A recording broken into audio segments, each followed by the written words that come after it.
Mimi's YouTube channel, and today we're going to be packing for Kilimanjaro. So this video is going to cover all the things you need to survive and summit Kilimanjaro at 19,341 feet. Yes. So here we go. Let's start. So here are all the stuff that we're gonna start packing, and we'll be showing around when we start packing each and everything. And then yeah. So you can put more things in there. So you're gonna need that bag like this one. That's gonna help you to put much stuff, and also it weighs less than other Big suitcase. Also, the porters usually carry the duffle bag for you up onto the mountain. There's like 2 compartments, so you can put things underneath, and you can also put some things on top. Yeah, like what you see here in the videos. The bottom of the duffel bag, and then there's another compartment at the top of the duffel bag. Begin packing. Okay. So you want to have your waterproof rain jacket or rain pants or raincoat. Okay, so we want to put that in. So even though it doesn't rain often, yeah, if it rains, you never want to get wet. Because once you get wet, you get very cold. And once you get cold, there's no coming back from that. So always in the day pack, every day when you hike, you have your rain jacket. So the rain jacket looks like this. Yes. I don't know where you can find this one. Yeah, so sometimes you can find these at REI. Some of them are tops and bottoms. Some of them just come like a rain poncho like this one. Okay. And then the other one that we want to have for summit night when it gets very cold, it's a Gore-Tex multi-layer jacket. So it actually has like the outer part of the jacket, and then it's also layered inside. So if you open it, there's like multiple layers. There's actually almost like a layered material inside. So usually if you get a ski jacket, it will probably do the same, but you want a multi-layered Gore-Tex jacket. You can also get this at REI or any of these ski shops. Usually will have that. So we want to pack that. And then we want to do the thermal under pants and bottom and top. Yes, that. So you're gonna need thermal. Yeah, you're gonna need thermal bottom. Look like this. And also you're gonna need a top for that, which I think you have one of your long tops is a thermal top. Okay. So the neck gaiter, there's a neck gaiter. Here's the neck gaiter. So this one will help sort of like protect, around the neck. And also you can just kind of pull it up too sometimes when it gets really dusty and cover your face. Wide brimmed hats. Wide brimmed hats. Yes, this will protect you from the sun. Yeah. Because the sun there gets really hot. And so during the day when you're hiking and it's very hot, you want to use that. Hiking boots. This is a very important one. You cannot forget this. Okay, let me grab that. So this is a one item you kind of don't want to skimp on. The hiking boots, usually we recommend the Vasquez Breeze GTX XCR from REI. These are the hiking They're gonna run like sometimes close to like $150, sometimes $200, but you can't skimp out on that. These can make or break your hike. So you want to be able to get them. They usually fit them for you at REI especially, and you want to know how you're gonna go up on inclines, around the rocks. So it's very important to not skimp on the hiking boots. They have to be very good because they can make or break. You don't want to get blisters couple of days into the hike, so it's very important to make sure you have the right hiking boots. And then gaiters for the feet, which are there. So these look like that, and those were purchased from REI as well. So they make those shorter or longer, but really the goal is to keep the small stones when you're hiking from getting into your shoe. So that's important to have those. Next will be socks. This seems like a small thing, but it's very important. The socks are usually gonna be graded. You wanna have light socks for every day. So your everyday lighter socks, and then the next one will be medium-sized socks. Which is? Yeah, those ones and this one. Those will be your medium-sized smart wool socks. And then after that, you want your heavy socks, and those are the ones you're gonna want on summit night. So for summit night, you're gonna put the silk liners underneath, you're gonna put your medium, and then you're gonna put your heavy, smart wool socks. Heavy, smart wool socks for summit night. And you're gonna layer those, and you always wanna have your silk liners because that absorbs the moisture and keeps you from getting moisture when you're hiking. So we have those in there. We are going to take a wool hat, which is the hats, the wool hats, and you want several of those because you're gonna be wearing those every day during the hike. So whatever you prefer. So anything to kind of cover your head because it gets cold. This one, yeah, especially on summit night, the one that's gonna also cover your neck. Can you show that one more? This one? This one, yeah. Yeah. So for summit night, you're definitely gonna wanna use that. It has a gator built into it. And then of course the hat on it. So like this. That one for summit night for sure. It protects your ears, your head, and then also your neck. And then for hiking during the day in terms of clothing, you want to have a mix of hiking pants, and you also want to have some shorts. So for the first few days, you may want to wear shorts. I usually recommend a layered look. When you first start hiking, it's cold, and then it gets warmer during the day. So, have some, hiking shorts for the first few days, and then maybe hiking pants. Can you show the green ones? You want to make sure you're comfortable, and you can do wide strides, jump over things, so those would be like an example of hiking pants. REI has a very good brand of hiking pants, and so you would want to get those. So usually if you have, one pair that you can wear, per day or every other day, you can probably repeat most of your clothing for that day. I usually try to change your shirts every day, but the pants, I think you can repeat those. So for summit nights, you want to have a pair of ski pants. These you're going to want to wear in layers. Okay, so usually you're going to want to have the ski pants, but before you put those on, you're going to put your thermal underwear on, and then after that usually you're going to put another pair of pants on that have just like a softer material, warm, and then you put your ski pants on top. You want to have at least 3 to 4 bottom layers, so you always want to buy your ski pants a little bit bigger so you can layer them for summit night, because it gets very, very cold as you're getting up to that 19,341. So you want to layer your bottoms, and this will be at the very top, the ski pants. For the shirts, you always want to have a combination of short, because the shirts, 100% polyester. That's the key word. You want 100% polyester type of shirts, okay? So a lot of the exercise shirts, like Under Armour, all of that will have that, but there's a lot of sports shirts that are actually 100% polyester. The reason is when you sweat, if you sweat, these will dry very quickly. You don't want cotton that will basically keep the moisture, and it can get you really, really cold. So all your short sleeved shirts, long sleeved shirts, 100% polyester shirts.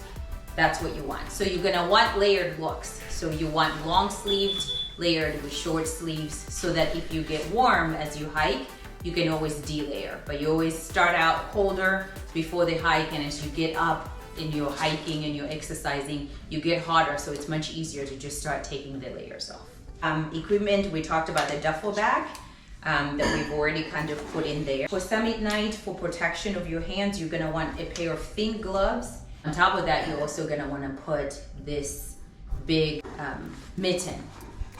You really can't skimp out on your mittens because your hands cannot get cold. So usually you're gonna wanna put the thinner layers at the bottom and then the big mitten at the top. Usually the guides are gonna help you be able to manage to get things in and out of your bag, but you wanna have heavy, heavy mittens on. A good day pack. In this day pack, you're gonna put your snacks for the day. And you don't wanna get it too big, but you want it to be able to carry at least 10 to 15 pounds maximum. So your day pack also is what carries your Camo Bag, which is what carries your water. So we'll show you the Camo Bag. So this is your Camo Bag. You want at least a 3-liter Camo Bag, and you want insulated tubing. The reason is on summit night, when it gets very cold, your water in the tubing will actually freeze. So you wanna get tubing that's insulated with your Camo Bag, okay? That will actually go into your day pack. So every day as you hike, you can actually just, get your water from that. So it will go in your backpack that you carry every day. And again, get an insulated tubing to keep the water from freezing on summit night. You need a sleeping bag, and we'll show you, you want a sleeping bag that's at least 0 degrees Fahrenheit because it is very, very cold. So this is the good sleeping bag. It's 0 degrees Fahrenheit. You can see that. And you can get something like that at REI. Also, some of the guide companies have sometimes sleeping bags that you can rent. And so that's a consideration, but if you want one of your own, get at least 0 degrees. You also want 1 liter water bottles. You want 2 of those. Usually recommend, other than what's in your Camo Bag, have these, because you can put one can have electrolyte water in it, because you'll be drinking a lot of free water. So I usually recommend get electrolyte tablets, and one of the bottles should have electrolyte water and one of them regular water. So 2 of those. Again, for summit nights, because it gets very, very cold and your bottles will freeze, you want to have these water bottle carriers. You can get these at REI. So all your bottles are going to want to go in that on summit night, especially, because otherwise your water will freeze. So usually you want to have one of those, especially for summit night, and then you put it on the sides of your day pack. Another thing for the summit night equipment will be your glasses. Again, the sun gets really, really intense. So usually recommend, highly recommend, during the other days of the hike, you just put sunglasses on, regular sunglasses. However, on summit night, because of the snow and also the wind, you want to use the ski goggles instead. So you will kind of want a pair of those. Also, you want to have some trekking poles. Those are some of the equipment, trekking poles. Lots of people use those, especially when you're going down, because sometimes when you go down, it's really steep. So it does help to kind of have something to hold you up. Or for some people, just as you get tired, it usually helps if you feel like you've got, 4 extremities to use. So trekking poles, those are important to take. So you want to have trekking poles. More on the equipment that we want to pack. So you also want to have a headlamp with extra batteries. And that's very, very important, because summit night, we usually actually do the climb at night. So, this is the one that you could use. REI has them, or you can get any lamp. This one actually has some emergency lights on them for the lights in case, you wanted to use that. But most of the times on summit night, because we're hiking at night, you usually want to have a headlamp so that you can see the steps in front of you. And always bring extra batteries for the headlamps. So you want to always have some extra batteries with you at hand. You also want to bring a charger. So the power packs are usually really good. There are some that you can charge. Most of the times, if you have a really good one and you charge before the climb, you can have a 7 to 10 day climb and charge all your electronics on the same charger for the whole climb. The other option is this one has an option to charge with electricity, or it actually has a solar panel on it, this one. So if you actually carry it on the back of your day pack, and the sun hits it throughout the day, it would actually charge it. So this is also another one that I've seen people use. So these are things to pack. Also, because you're in Africa, especially for those coming from the US to climb the Kilimanjaro, you're gonna wanna get some adapters that are actually gonna be compatible with the outlets there. Some of them actually have also built-in converters, because the electric equipment from here doesn't always convert with the electric equipment there. They kind of tend to go more with a British system. So some of these adapters actually have built-in converters. This one is from REI, and it's a converter and an adapter together. So you want to get those. Also, this is a once-in-a-lifetime trip. You want to bring some camera equipment. These are images that you want to capture. There's no other time that, other than if you're somebody that's going to be climbing every day, most people aren't going to be able to. Some of the iPhones take really good pictures, but if you can, bring a really good camera and make sure you bring extra batteries for it. This will really, really hit. So the Canon, which one is this one? Sony. This is a Sony, yeah. Sony. So Sony, and then I've had people use the Canon Mark also. That's a digital camera, because then you can get all the pictures and then you can download them when you come back. So, we get a chance to do a safari that's acclimatization right before. so you can get really good pictures of the animals and be able to zoom in. So that's something really good to bring in. Sunglasses for every day. Those are going to be important. Also, sunscreen, and then you know, lip balm, because you get, you know, dry lips just from the heat. Also recommend you carry toilet paper with you on the mountain, and then a first aid kit. First aid kit, the basics you want to make sure you have are like band-aids. Moleskin is really good to protect in case like you're having some issues with like you know, blisters or things like that. Ace bandages in case you need it. Then I always recommend everybody bring some Tylenol, some ibuprofen, just basic things that you can take for minor aches and pains, and maybe something for nausea or vomiting like Zofran. And then for altitude sickness, I also recommend you bring something like Diamox. Those are things that if you have a travel doctor and you go see them and you let them know you're hiking, they'll be able to give you those medications. So malaria prevention medication is one of the things we recommend, Diamox, Zofran. And then if you have difficulty sleeping, you can bring, you know, something like melatonin to help you sleep at night. And then some Tylenol and ibuprofen for aches and pains. Those are the key things to bring on the hike. Couple other additional things that are nice to have, you don't have to have them, you know, comfort things. So they have some little portable pillows that you can take with you. Usually the guides will provide you with a tent and a little mattress, but generally no pillows. So there are some pillows that they make out of cloth like this, or sometimes they make pillows like this that you can actually blow up. They're not cloth material, but you can actually blow air into them. And then also to add extra cushion to your little mattress, they make these sort of blow up little mattresses, and a lot of times the porters will actually blow them up for you, and they'll put it on top of the little mattress that's already in there. I actually really recommend this because I think it just makes your nights just much better. It's hard to have a sleepless night where you're really uncomfortable, so I recommend getting one of those. It's worth the while. I recommend bringing an extra bag where you can put like dirty clothes and things like that. So you always want to have that with you so that you can have somewhere to put the dirty materials. Tanzania is now plastic free for the friendliness on the environment. So you kind of want to bring either paper or things like this that are reusable bags, because we, you know, no longer putting things in plastic bags there. The other thing is I recommend, especially for summit night, to have an extra bag to put your Camo Bag in. So you will have your day pack that we talked about. So you have your day pack, you will take that on summit night.